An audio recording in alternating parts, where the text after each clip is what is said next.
จัดขึ้นได้อย่างยิ่งใหญ่วันชาติชาวเวียดนามครบรอบ 80 ปีกองทัพลาวร่วมเดินสวนสนามอยู่ที่ประเทศเวียดนามอลังการงานสร้าง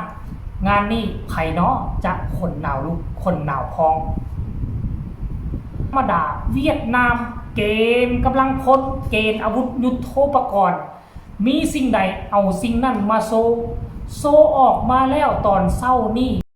ทุกคนได้หับส้มเต็มตาได้ฟังเต็มสองหูแล้วหรือบ่อันนี้คัดเลือกเอามาแต่เฉพาะการสวนสนามทั้ง5กองทัพและยังมีกองทัพของเวียดนามหลายกลุ่มหลายก้อนและยังมีการสวนสนามอาวุธยุทโธปกรณ์ไม่ว่าจะเป็นการโซยนต์ซู30แล้วก็จะมีรถถังอาวุธยุทโธปกรณ์เนาะขีปนาวุธอาวุธต่อต้านแล้วก็มีทั้งกองเรือกับมีทมเทกันไปแต่ว่ายิบยกเอามาให้เพียงแต่ก้อนกำลังที่สวนสนามด้วยคลื่นของทหารส่วนคลิปต่อๆไปอาจจะเอาคลื่นของสวนสนามของรถตังอาวุธยุทโธปกรณ์ว่าเวียดนามมีอาวุธแนวใดแน่แตกต่างจาก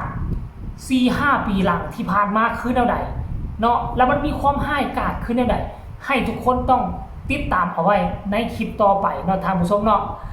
คลิปนี้อยากนำเสนอให้ฮู้ว่าเนาะ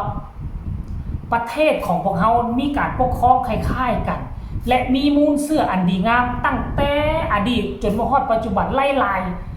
ว่าจะเชื่อเป็นร้อยปีแล้วแหละที่มีมูลเสื่อและพวกเขายังรักษามูลเสื่อเอาไว้ให้ได้อันมีข่าวที่ว่าลาวจับมือเวียดนามจีนรัสเซียจะไปบุกกัมพูชีมันบ่มีมูลความจริงบ้านใดวะที่จะไปบุกบ้านอื่นแล้วเซิร์นบ้านดังกล่าวนั้นมาสวนสนามมาเจอหน้าเจอตามาประชุมร่วมกันเป็นบ้าบอเอาสมองส่วนใดคิด FC แฟนคลับเอ้ยเอามาฝากเอามาต้อนกันเพียงซ้ำนี้แหละฝากทุกคนกดไลค์กดแชร์กดติดตามให้ในเพื่อจะไม่พลาดในคลิปต่อไป